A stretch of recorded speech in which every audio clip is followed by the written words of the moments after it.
Hey, this is a comment that was left by Janky, which I'm going to address. It's an issue which I've encountered personally, and if you're taking eBay seriously enough, you've probably encountered this yourself before. Janky says, the most troubling thing about eBay is they always approve any frivolous case customers make. It's like they don't do any research. The customer opens up a case and they always get their money back. We sold an iPhone or smartphone, and the guy keeps trying to get us to mail it to his work. We told him we prefer to ship it to a residential address and require signature on receipt. He lied and gave us his business address anyways. USPS, which I'm guessing is his courier, showed the phone delivered and signed for. He then opened the case saying he never got it, and of course eBay found in his favour. We spent a day on the phone, submitted all the correspondence, and they even tried to charge us. Okay, this is a common problem. It's happened to me many times. Anyone that's had a case opened against them for item not received, you've probably had this happen to you too, and if you haven't, you will. And the problem with it is because eBay don't always have humans looking at cases. This means that sometimes cases are automated. The outcome is automated. eBay have these computers or bots. They're basically computer scripts which look through the case and analyzes it. And if no tracking number has been inputted through the case or into the case, it will basically 9 times out of 10 filter it in the buyer's favor. The way eBay's computers work is that if no tracking number has been put inside the case, it means that you never sent the item. And it doesn't matter what you type in there. If no tracking number is inputted, it will be closed in the buyer's favor. That's just the way the computers work, the scripts work. Now, the best way to deal with this is really to, if it's happened to you and the case has been closed against you, it's really to use the appeal button. When a case is been closed, it opens up a button within the resolution center which allows you to appeal.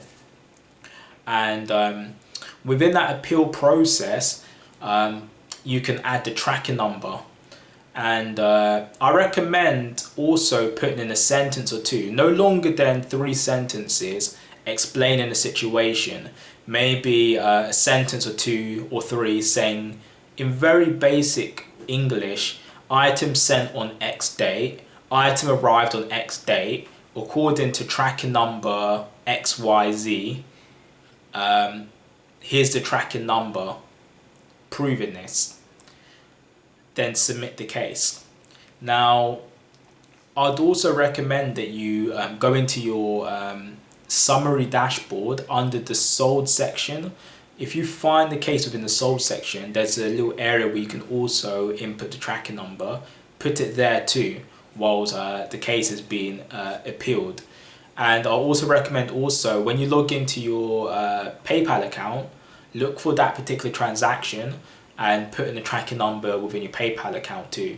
So that means your tracking number is in 3 places. It's within the case itself, the appeal section of the case itself. It's within your summary part on eBay, and it's within the PayPal part. Now, what happens is when the case has been appealed, it is being appealed and looked at by a human. All appeals are looked at by humans. The reason why I told you earlier to make sure that your sentences are short, between 1 and 3 sentences, and in very, very plain English, is because although it's being appealed by humans, you can't guarantee that the level of English that human, is perfect. Sometimes eBay outsource their customer services and support from other countries, Thailand, Philippines. So you don't want to have a complicated big block of or big wall of text which is very difficult to understand for them. You want it to be very simple so that if the person isn't a native English speaker, they can understand exactly what you're saying. Now, 9 times out of 10, well, unless another bad decision's made, they'll see that the tracker number shows the item has been delivered and it'll be overturned, and you'll get your money back, and that would be that.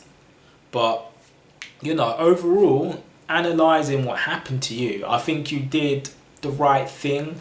Whenever, I will say this, whenever you have a buyer, whenever they ask for it to be sent to a different location, be very, very wary.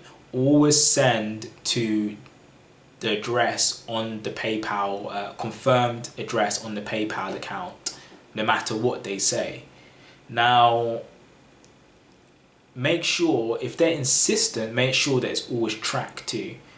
In some situations, you could get away with cancelling the transaction and taking your luck there. If you think they're going to do fraud, in the past, I've literally just cancelled a transaction. I said, look, we only sent to the address of the PayPal account, cancel the transaction, and you know, if they leave negative feedback, get eBay to remove the defects associated to it. But that's in rare situations where I've had no intention of sending it tracked, so it was easy for me just to cancel it. But in this situation, you're going to send it recorded, so it made no difference. As long as they got it, they got it. So overall, I think, you know, you did very well. You handled it very well. The only thing is, in future, you said you spent a lot of time on the phone. That isn't really necessary. If you followed my steps, then you wouldn't have to like spend any time on the phone.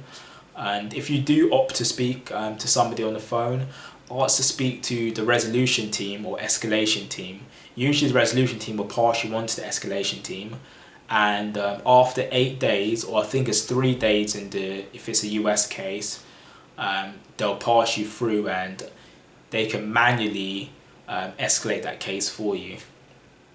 Anyways, I hope that helped you, Janky, and I hope it helped anyone else watching. If you have any questions involving troublesome cases, comment down below. If you want me to expand anything, also comment down below. If you got any value out of this video, click the like button. Remember to subscribe. Until next time.